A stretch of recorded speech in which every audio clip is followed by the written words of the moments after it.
নমস্কার।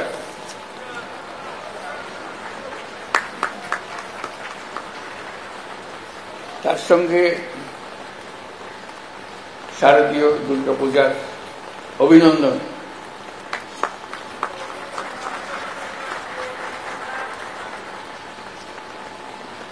আমি ভাবছিলাম এবার বোধহয় এই আনন্দ থেকে আমাকে সবাই বঞ্চিত করে ফেলবে।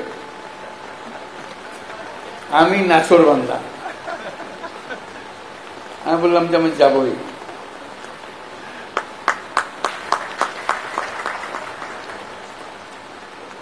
যাবার অনেক আকর্ষণও ছিল আপনাদের সঙ্গে আবার দেখা করা, কারণ আপনার আমাদের দায়িত্ব গ্রহণের পরপরই আপনাদের সঙ্গে দেখা, তারপরে আবার এসছি।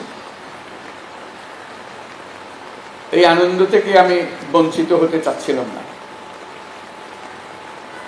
বিশেষ করে এর মধ্যে অনেকগুলো ঘটনা ঘটেছে।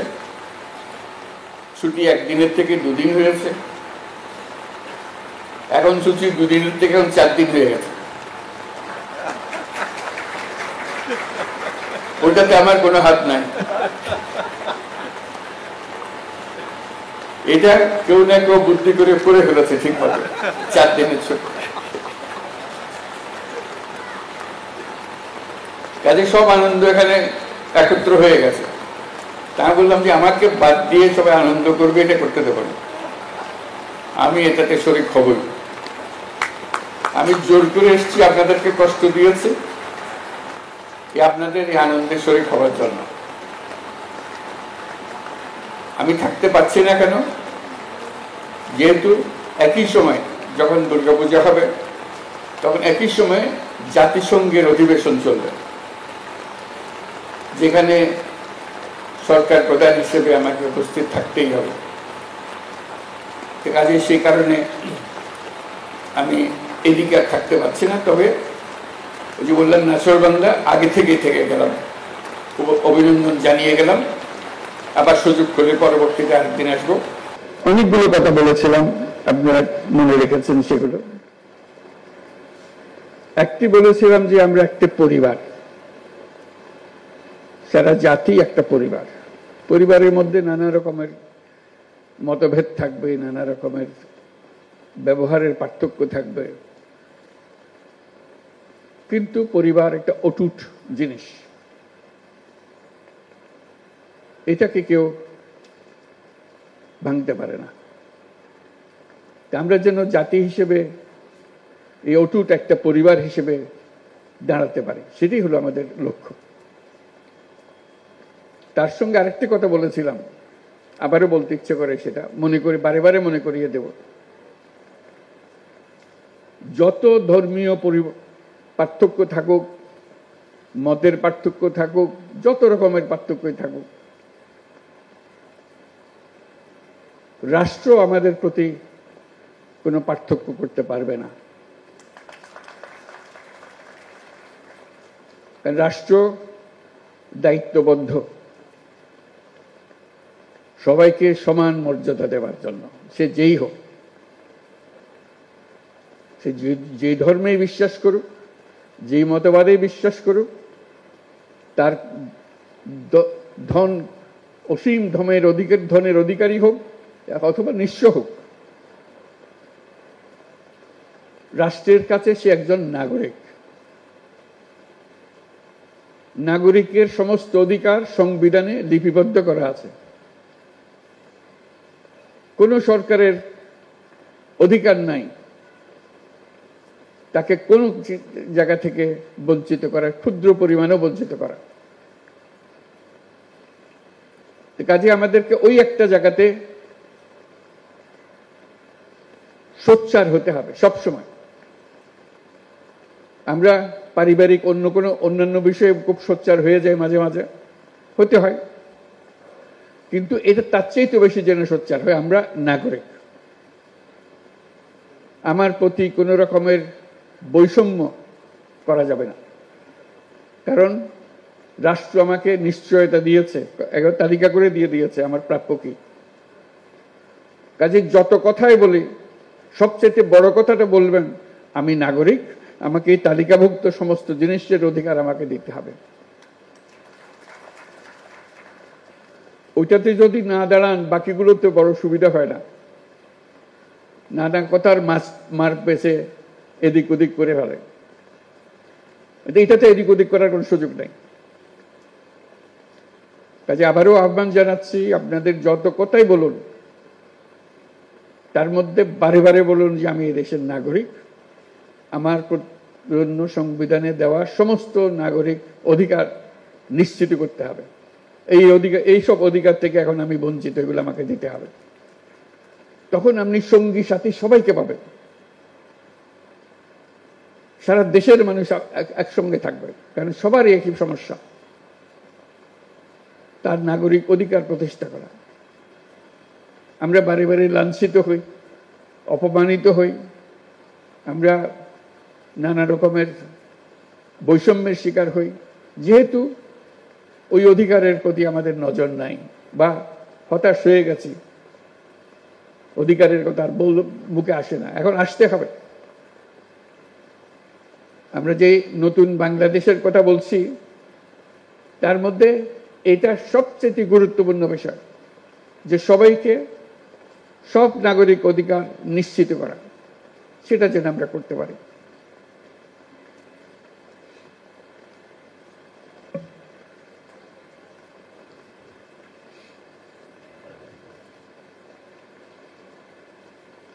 আরেকটা কথা বলেছিলাম, এখানে উল্লেখ হয়েছে যে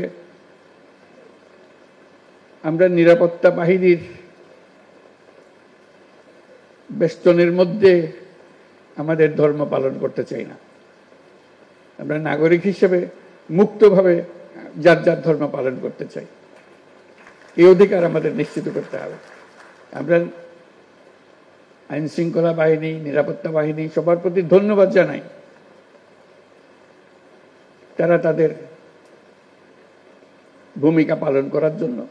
কিন্তু আমরা এমন একটা দেশ বানাতে চাই যেখানে এরকম নিরাপত্তা বাহিনীর বেষ্টিত হয়ে ধর্ম পালন করে একটা হাস্যকর জিনিস হয়। এটা কি কথা হলো? এটা কোন ধরনের দেশ বানালাম আমরা? এরকম দেশ বানানোর জন্য এত রক্তপাত, এত কিছু হলো, আমরা সেটা চাই না। আমরা সম্পূর্ণ নিরাপত্তার মধ্যে, সম্পূর্ণ বিশ্বাসের মধ্যে আমরা আমাদের যার যার মত, যার যার ধর্ম পালন করতে চাই, এই নিশ্চয়তা আমরা চাই। আমরা ঐক্যের কথা বলি, যে ঐক্যের কথা আমরা বলি সেই ঐক্য দুর্গাপূজার কাঠামোর মধ্যেই আছে। সনাতনী ধর্ম বিশ্বাস মতে 10 ভুজা দুর্গাপূজার কাঠামোতে দেশ ও জাতির সব ধরনের ঐক্য সংহতির প্রতীক আছে। লক্ষ্মীর ধন সম্পদ, সরস্বতীর জ্ঞান, কার্তিকের বীরত্ব, গণেশের সাফল্য, 10 ভুজা দুর্গার অসীম শক্তি সম্মিলিতভাবে সমস্ত অশুভ শক্তিকে পরাজিত করে। এর মধ্যেই ঐক্যবদ্ধ হবার চিত্র আছে।